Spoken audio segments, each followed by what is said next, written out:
Yang ada kencing manis, tolong jangan skip video ni. Sebelum ni bacaan kencing manis saya tinggi hampir mencecah 25. Ini apa yang saya buat untuk kawal bacaan kencing manis tanpa sebarang ubat dan insulin. Nama saya Haji Zakaria, umur 63 tahun. Seumur hidup, saya menghabiskan masa bekerja sebagai petani. Sawah padi adalah dunia saya. Dari subuh hingga senja, tangan saya sentiasa kotor dengan tanah dan peluh menitis tak pernah berhenti. Namun, kehidupan aktif itu berubah mendadak sejak saya disahkan menghidap kencing manis 5 tahun lalu. Semua bermula dengan kebas pada kaki. Pada mulanya, saya anggap ia perkara biasa. Mungkin sebab usia makin tua, tapi lama-kelamaan kebas itu bertambah teruk sehingga saya rasa macam ada jarum mencucuk setiap kali berjalan. Saya mula cepat penat dan kerap rasa dahaga. Setiap malam, saya bangun berulang kali untuk ke tandas. Sampai tidur, saya tak pernah lena. Bila saya perasan luka kecil dekat jari kaki tak sembuh lebih 2 minggu, saya tahu sesuatu tak kena. Doktor sahkan saya ada kencing manis tahap kritikal. Bacaan gula saya mencecah 24. Doktor kata, jika saya tak kawal segera, saya mungkin perlu potong kaki akibat komplikasi. Saya terdiam. Sebagai seorang lelaki yang berdikari, saya rasa dunia saya hancur. Hidup saya bergantung pada kekuatan kaki dan tangan. Jika kaki saya hilang fungsi, bagaimana saya mahu terus bekerja? Anak-anak semua sudah dewasa tapi saya tak mahu membebankan mereka.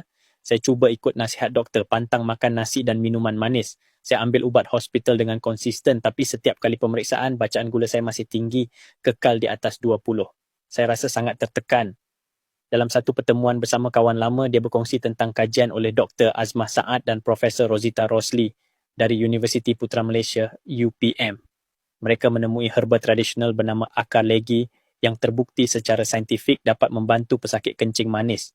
Menurut kajian mereka, masalah utama pesakit kencing manis ialah pankreas yang rosak dan gagal menghasilkan insulin dengan baik.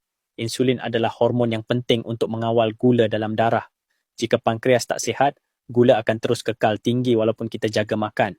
Akar legi membantu memulihkan pankreas dengan mengurangkan keradangan dalam badan yang menjadi punca utama pankreas rosak, memulihkan sensitiviti insulin, menjadikan tubuh lebih cekap mengawal gula dalam darah, melindungi saluran darah kecil yang sering terjejas akibat gula tinggi.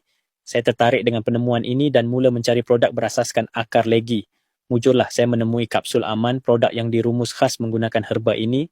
Apa yang membuatkan saya yakin untuk mencuba kapsul aman ialah ia dihasilkan dari bahan semula jadi dan berdasarkan kajian saintifik. Ini bukan sekadar herba biasa, ia adalah hasil penyelidikan bertahun-tahun untuk membantu pesakit seperti saya. Saya mula mengambil kapsul aman 2 kali sehari, 1 kapsul pagi dan 1 malam. Dalam masa 2 minggu, saya mula perasan perubahan. Kebas di kaki saya semakin berkurangan dan saya rasa lebih bertenaga untuk bekerja di sawah. Selepas sebulan, bacaan gula saya turun dari 24 ke 10. Saya rasa seperti mendapat kehidupan baru. Luka kecil di kaki saya sembuh dengan cepat dan saya tak lagi bangun malam berkali-kali untuk ke tandas. Kini, bacaan gula saya stabil di bawah 6. Doktor sendiri kagum dengan perkembangan saya. Saya bersyukur kerana bertemu dengan kapsul aman, satu ikhtiar yang benar-benar membantu memulihkan kesihatan saya. Bagi anda yang menghidap kencing manis, jangan tunggu hingga keadaan jadi lebih serius. Kapsul aman adalah pilihan yang selamat, berkesan dan berdasarkan kajian yang terbukti. Saya doakan anda juga dapat merasai perubahan seperti yang saya alami. Ini adalah ikhtiar kita, insya-Allah dengan izinnya, kesihatan anda akan kembali pulih. Cubalah kapsul aman hari ini dan mulakan langkah untuk kehidupan yang lebih sihat dan bermakna. Kalau korang nak dapatkan kapsul aman ni, boleh terus klik tulisan kapsul aman kat bawah ni sekarang.